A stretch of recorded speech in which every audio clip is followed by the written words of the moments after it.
Olá, estamos de volta.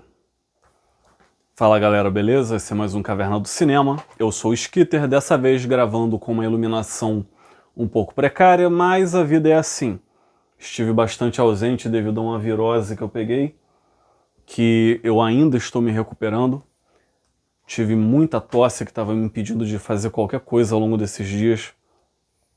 E apresentar um vídeo sendo entrecortado por tosse, expectoração e tal, isso não é pra ninguém, né, cara? Não tem conteúdo que seja veiculado bem. Tipo, pode sobreviver à falta de edição, à falta de formato, à falta de qualquer coisa. Mas a falta de comunicabilidade, apresentação, nada sobrevive. Então eu preferi ausentar, ficar nesse mais um hiato. O que é um hiato nesse canal? Mas ainda assim, como todo dia é uma dádiva para vocês, Slava.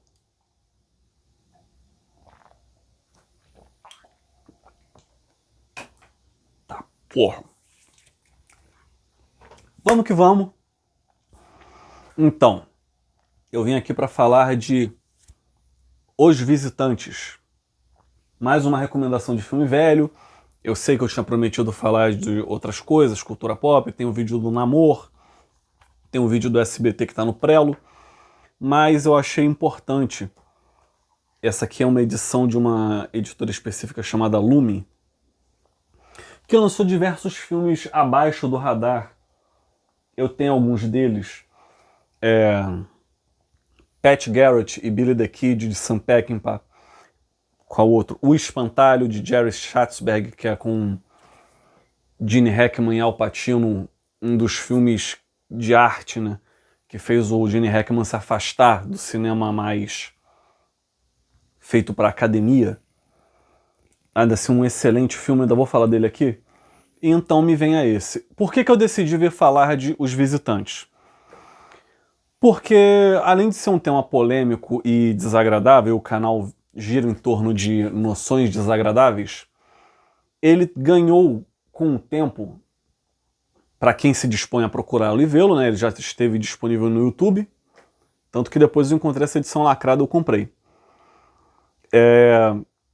Ele dispõe um olhar do nosso zeitgeist sobre o que esse filme aborda. Esse filme tem o primeiro papel de protagonismo real do James Woods. Ele tinha participado de outro filme com Robert Redford, mas era um papel menor. Não chegava a ser protagonista.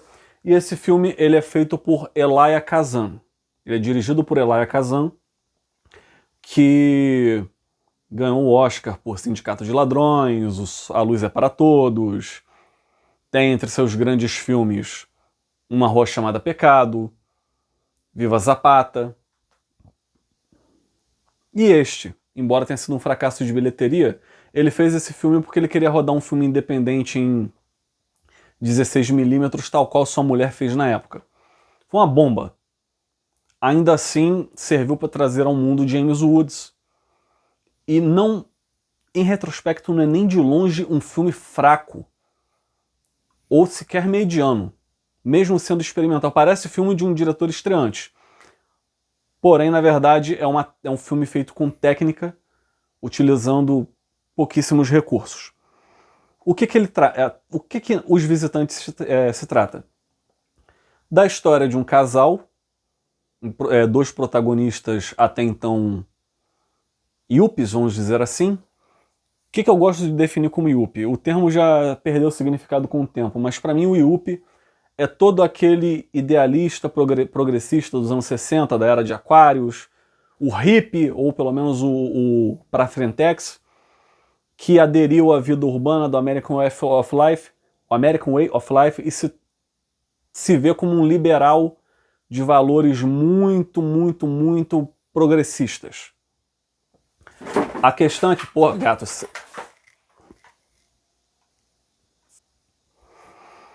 Meus gatos tentaram me sabotar, minhas gatas, mas não vai ser dessa vez. Não vai ser dessa vez. Alguém vai virar couro de tamborim. Mas tá. O que ele aborda em si? Esse personagem, com a sua namorada vivendo no sítio do sogro, Ele, por si só, o sogro, um veterano da Segunda Guerra Mundial. Ele, o outro, um ex-militar do Vietnã, são visitados por dois ex-oficiais que sofreram corte marcial e foram afastados. Até então, revela-se que a trama... Cara, isso aqui vai tudo na tora, porque eu não acredito que mereça adiar outro vídeo, não. A trama aborda que eles foram entregues pelo personagem do James Woods por terem cometido um ato de abuso contra uma jovem vietnamita. Eles a abusaram sexualmente, a mataram dentro dos ofícios de guerra, e isso levou eles a um tribunal. E ao longo desses 88 minutos, eles fazem uma presença extremamente incômoda naquela casa, porque eles representam a culpa do Woods de não ter agido antes, impedi-los de tê-lo cometido o ato. Logo, ao invés dele se tornar um salvador, ele se tornou um delator. Como que aquilo mina a perspectiva de caráter que ele tem, de consciência. Como que aquelas duas figuras, mesmo sendo nefastas, brilham mais aos olhos do sogro, um veterano da Segunda Guerra Mundial, que até então lutou uma guerra verdadeiramente justa, diferente da do Vietnã. Ainda assim, carregada de pessoas de sua geração cheias de defeitos. Que vem o personagem do Woods como um frouxo, um homem, um pacifista, alguém que não serviu para o seu país e que aproveitou uma chance fácil de voltar para cá. E você vê aquela panela de pressão fervendo ao longo de reles 88 minutos. Olha que coisa para quem for caçar essa pérola. 88 minutos. É um filme incômodo, que eu não acredito que vai ser do agrado de todo mundo de primeira, ou pelo menos para ver de novo, mas vale muito a experiência, porque nós temos aqui uma construção de tensão feita apenas com a presença de figuras dentro de um microcosmo, refletindo sim a América já mais cínica dos seus anos 70. Não é fácil lidar com a perspectiva de Os Visitantes. Inclusive, o caso que deve ter inspirado esse filme inspirou uma outra obra-prima chamada Pecados de Guerra, do Brian De Palma, com Sean Penn e Michael J. Fox. Sugiro também que procurem. Mas por que esse filme tem uma outra dimensão? Porque ele trabalha a figura do delator, que é algo que é atachado, parafusado, grudado no legado de Elia Kazan, porque na época do macartismo, Kazan ficou famoso por ter dado nomes de figuras importantes de Hollywood para a comissão. Para quem não sabe, foi a caça às bruxas, aquela época da expansão da Guerra Fria, houve a paranoia da conspiração comunista. Muitas pessoas tiveram suas vidas prejudicadas, trabalhos negados, foram botadas na famosa lista negra, como Dalton Trumbo, entre outros. A minha questão aqui, sendo bem honesto, mais me dói ele ter feito aquilo com pessoas que ele dizia ser amigo, como a mulher de Lee Strasberg. Lee Strasberg foi um grande diretor do método de atuação americano, e ele considerava ele como um pai, do que a motivação política, se é que houve alguma por trás. Não vou fingir que todos aqueles comunas eram santos, nós sabemos muito bem que hoje, em tempos de paz, existem indivíduos mais off-espectro político, mais à esquerda, que estão mais interessados em dar a melhor condição de cidadania, vamos dizer assim, a um imigrante, do que a quem está dentro do seu próprio país, do que a quem já nasceu ali. Então sim, ideologia cega, cega hoje, cegava ontem, vai cegar amanhã. A parte política da delação de Kazan não me importa, eu ainda considero que ele foi um grande artista. Teve aquela polêmica do Oscar honorário que ele ganhou, em que diversos artistas aplaudiram sentados, outros de pé. Caso do Warren Beatty, que teve o primeiro papel da vida dele relevante numa produção que ele teve confronto com o Kazan. Então, gratidão, né? Coisa de homem. coisa de quem tem duas bolas no saco. Enquanto isso, no meio daquilo ali, você vê, teve até a Amy Madigan, que foi premiada esse ano, que ficou parada junto com o marido Ed Harris, grandes atores, Nick Nolte, que ficou ali parado também, porque Kazan entregou nomes, era um rato, não merecia aquilo ali. Só que, porra, vendo isso ao prisma de hoje, a gente sabe muito bem qual é o nível de ser humano que rege Hollywood. Então, é tão difícil assim eu comprar aquele pessoal ali parado indignado. Ah, nossa, esse homem entregou nomes para a Comissão MacArthur. Nossa, e o produtor do meu filme é um assediador, e o outro ali é um pedófilo. E, enfim, né? A gente sabe qual é o nível de perversão que permeia Hollywood. Então por que eu vou fingir que realmente essa indignação com Kazan deveria ser aplaudida? Quem não aplaudiu ele tinha um posicionamento. Quem aplaudiu tinha bom gosto. Eu não vou fingir que o cara era um mau artista porque ele entregou nomes. Ainda assim é uma falha de caráter. Ele abordou isso e isso lançou um ponto de vista histórico muito ingrato em Sindicato de Ladrões, com Marlon Brando, que foi o Oscar, a obra-prima dele, vamos dizer assim, que basicamente é um filme sobre um delator, um informante, do ponto de vista de um delator, e muita gente, por razões políticas, diminui o valor de Sindicato de Ladrões, sendo que o filme aborda um caso que até então era real, que era de uma máfia de trabalho no cais para estivadores, que escolhia quem ia trabalhar ou não. Como tudo hoje, um tipo de cartelismo. Ok, ele fez aquilo ali para mostrar que um delator, um informante pode ter uma outra ótica, mas o cinema é para isso. E, bom, ele pelo menos nunca fingiu que não entregou aqueles nomes. Poderia ter lançado aquele velho migué de Hollywood de hoje, que eu era alguém diferente, eu mudei, como muita gente aí que cometeu abusos em massa, né? Como muita gente que sabia. Então não vou fingir que...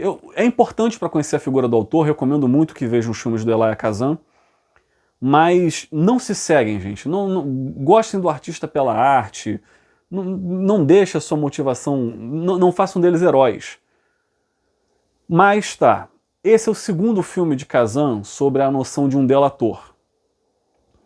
E eu não sei o que ele quer dizer aqui, diferente de Sindicato de Ladrões, que o personagem do Terry Malloy ele tem toda uma via crucis, que para ele fazer jus à consciência dele, ele tem no máximo um ponto de vitória no filme, que é ele ir exercer um trabalho de peão, de estivador, todo arrebentado no final. Ele ainda vai ser um pária no final das contas. Só que é um pária dono da própria consciência. O que o Kazan extrapola em Os Visitantes é que um rato ainda é um rato. A noção americana que o perseguiu até o final da vida, que no fundo ele não queria rebater, porque ele sabe que pela cultura americana isso é real, na máfia trabalha-se muito isso. Então nós vemos esse personagem do Woods, que é um personagem que tem ideais, porém ele é emasculado, ele não toma uma decisão nítida do que deveria ser, até porque todo progressista é um pouco iludido de confiar demais na própria noção de bondade e na fé no ser humano, na fé no outro. Qualquer pessoa mais safa expulsaria aqueles dois no momento que eles chegaram, mas o cara arrisca as coisas através da sua bússola moral. E por isso ele é visto como um esquisito, ele é visto como alguém que merece a perda da sua autoridade individual sobre sua mulher, sobre a sua casa, a casa que ele mora, né, sobre a criança que ele ajuda a criar. Ele tem então todos os seus limites violados.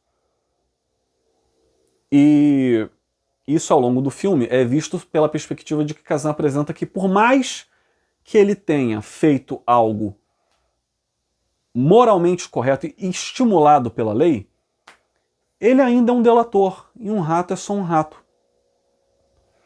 Até ele mesmo pensa, eu poderia ter evitado aquilo, ter tentado evitar e ter vivido com a consciência de que eu tentei, mas não, eu preferi deixar o ato ser consumado e então entregar. Eles pegaram corte marcial, agora eles vêm pra cá tal, e destroem a vida dele. Nunca vai ser pelo menos um episódio que eles podem até superar, mas nunca vai sair da mente deles. E o Kazan, em 88 minutos, extrapola isso num horror. É um horror de confinamento e confronto com as consequências das suas ações. O que Kazan quis dizer com isso? Que mesmo se você tiver certo, pro American Way of Life, um rato ainda é um rato, seja na máfia, seja no exército, seja na comissão do MacArthur, você poderia estar entregando alguém que é realmente culpado, mas a sociedade ainda vai te ver como alguém que delatou, não alguém que salvou o dia. De novo, vai de cada um o que fazer, mas um rato ainda é um rato, segundo a moral de Os Visitantes. E a terceira ótica que eu quero abordar desse filme, que é muito importante. A mesma Hollywood que abominou o Kazan pela sua delação, é a mesma Hollywood que fez vista grossa para mil coisas, desde a época do crime da Dália Negra até Harvey Weinstein, Polanski, um gênio também, porém havia quem sabia. Foi premiado múltiplas vezes ainda vivo naquele está depois do seu Oscar. Relativizam muito a capacidade dele fazer arte com ele ter que encarar o litígio dos assédios que ele foi acusado, que alguns ele provavelmente cometeu mesmo, né? E essa é a Hollywood que montou tudo isso. É a mesma Hollywood de hoje que pede que um filme, para ser entregue à sua seleção de indicados à academia, tenha um número X de tokens progressistas, raciais, que atendam a uma agenda que chegue a algum ponto de empoderamento ou de consciência social. Com todo o meu respeito, isso é merda. Os melhores filmes já feitos não seriam feitos hoje atendendo essa demanda. É por isso que você tem hoje uma Odisseia aí que vai sair com um elenco multiétnico, com um cantor de rapper, com a porra toda. Por isso que você teve lá Uma Cagada Após a Outra sendo tratado como o melhor filme do ano, num ano que foi fraquíssimo.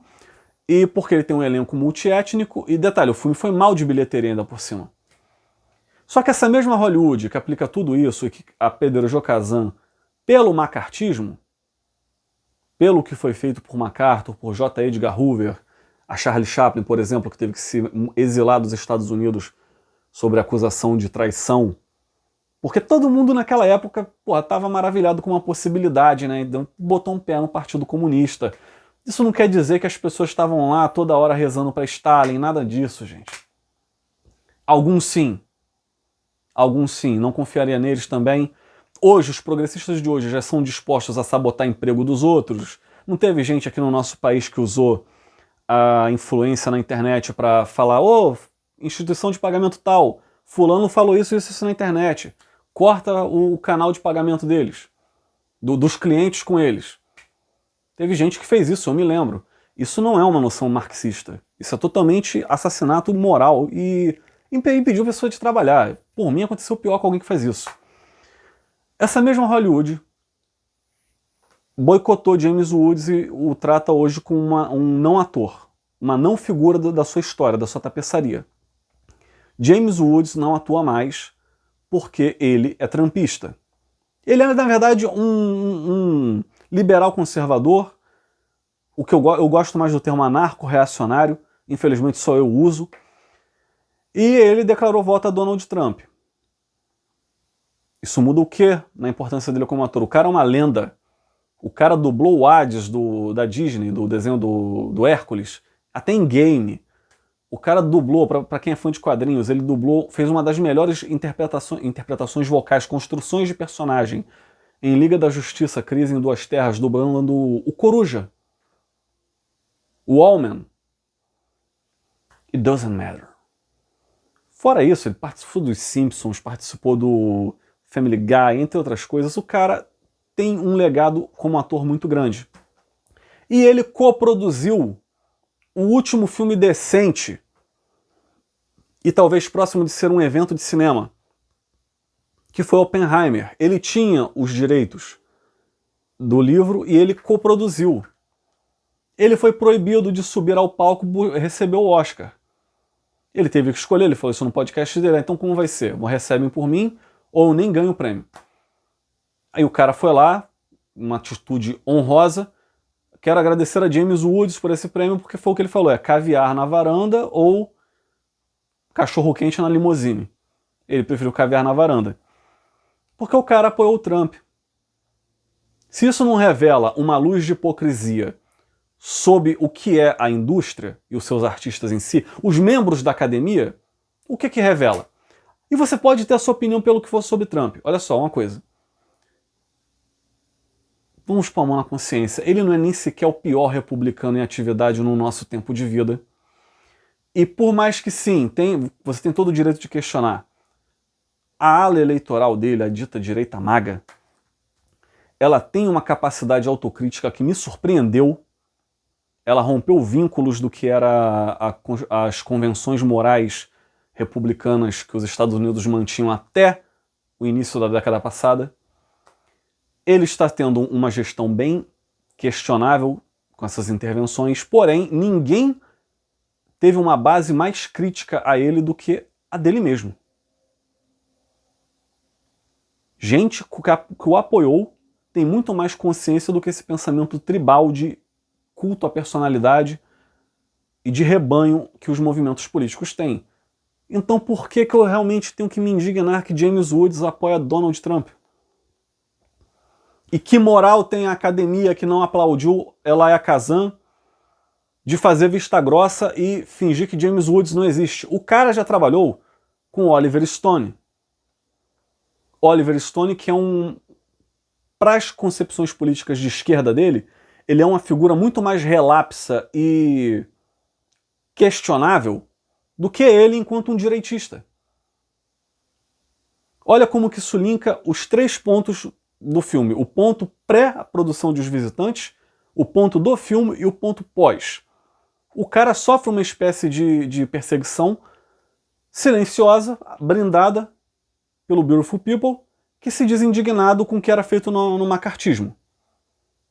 A ponto dele não buscar o prêmio que ele ganhou, porque ele exerceu seu direito enquanto cidadão. O cinema tem esse poder, você consegue ver ele, o cinema enquanto você está dentro do filme, enquanto você está fora dele. O filme dentro da sua vida e da sua perspectiva. Então esses 88 minutos de Os Visitantes é a minha melhor recomendação desse canal em muito tempo. Acho que é a minha recomendação mais importante do ponto de vista de arte e política, que eu não gosto de misturar porque eu não acredito em esquerda e direita, não tenho mais essa dicotomia dentro de mim, mas eu respeito que os outros tenham. E é um filme que agrega os dois lados, o que é mais importante, feito por um diretor execrado que, sem querer, proporcionou a metalinguagem da vida, que talvez nem o protagonista goste de pensar. Mas é isso, gente. Eu vou ficando por aqui. Até a próxima. E essa é a minha recomendação. Um forte abraço. Até o próximo vídeo.